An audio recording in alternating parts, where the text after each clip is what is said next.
Hey guys, welcome back to the channel. Welcome if you're new. Today we're talking about how do free range chickens survive. In this context, free range chickens would be chickens who are free. They're not kept in a cage, they're not kept in captivity. They're free to roam and live with their own social dynamics. And in the Caribbean, we call them yardfowl. Yardfowls could have been seen foraging in the yard throughout the Caribbean and a lot of other regions. This used to be a primary source of meat when you had chicken. You'd probably eat a rooster every now and then, and the hens used to be a source of fresh eggs. But with modern development of poultry industry, you can get eggs from the laying hens and meat from the broiler chickens or just imported meat. So people hardly consider this a food source anymore.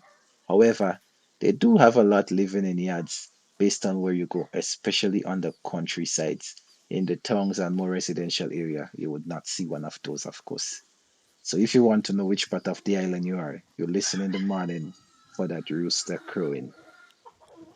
One of the questions people ask, do Caribbean chickens fly? Yes, they do. These chickens would forage on the ground in the day. However, they would fly to a tree in the night or roost in somebody's barn or on a somewhere a ledge or something. But they normally fly up to a tree to sleep in the night. Not the baby chicks, of course. You can see the cute baby chicks. These chicks were only a few days old, and the hen had 11 chicks. But I wanted to document them over a 2 week period. Unfortunately, that 11 soon went down to smaller numbers. You can see here they're brand new chicks straight out of the egg.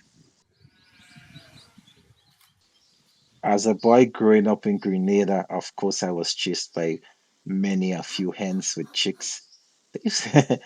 I was an inquisitive kid who used to try to catch a chick from a hen and she would chase after you.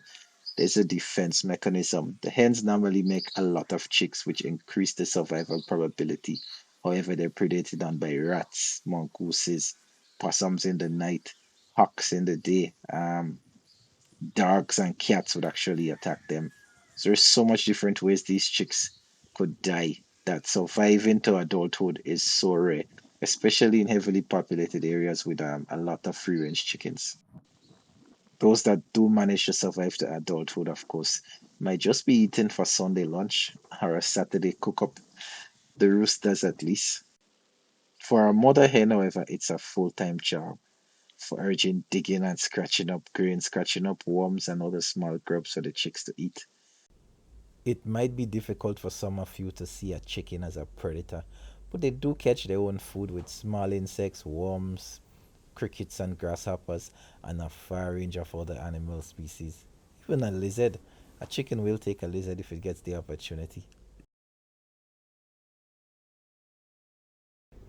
And this brings me back to the question, how do free range chickens survive in the Caribbean? And in most instances, the survivability is very low. Because although you can see here, all the young chicks are foraging well, the mother is there to protect them. Chickens are very inquisitive. Sometimes they go off and a predator would come and snatch one up. So before you know it, 11 chickens may become 9 chickens in the yard. Some people can take them in and care after them, but they would no longer be free range chicken, would they? But if you were to do that to protect the clutch, then you can always release them when they're large enough to survive on their own. These yardfowls are far descendants of the red jungle fowl from East Asia. However, they have transformed into this Caribbean yardfowl after generations and generations of surviving on their own and reproducing. One of the strategies would be to make, of course, as much chickens as possible, as you can see here, as a relatively average size to start off with. They normally lay maybe 10 to 12 eggs. Some of the younger hens would probably lay 6 eggs, but the elder, more experienced hens would probably lay 10 to 12 eggs. And sometimes one or two other hens would go lay in a nest. So you may have 14 chicks, but only 8 or 10 may belong to that hen that's carrying them around.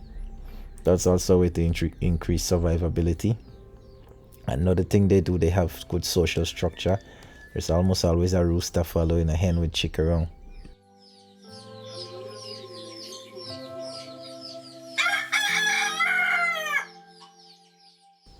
These yardfowls usually let eggs accumulate until they're ready to start brooding them.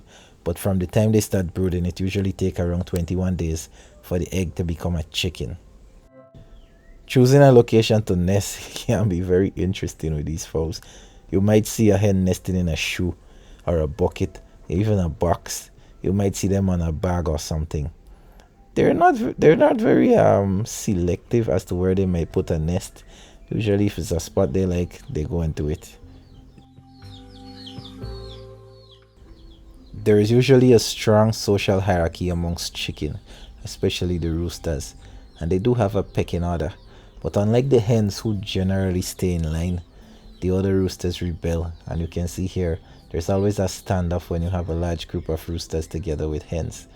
This dominant rooster is trying to protect his hens from the other guys, but they're all waiting for opportunity to sneak in and mount her.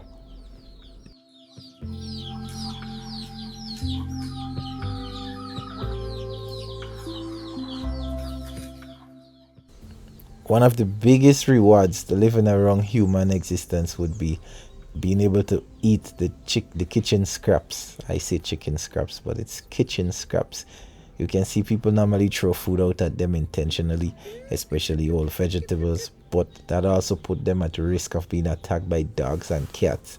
Because again, in the Caribbean, you have free range dogs just as much as you have free range chickens.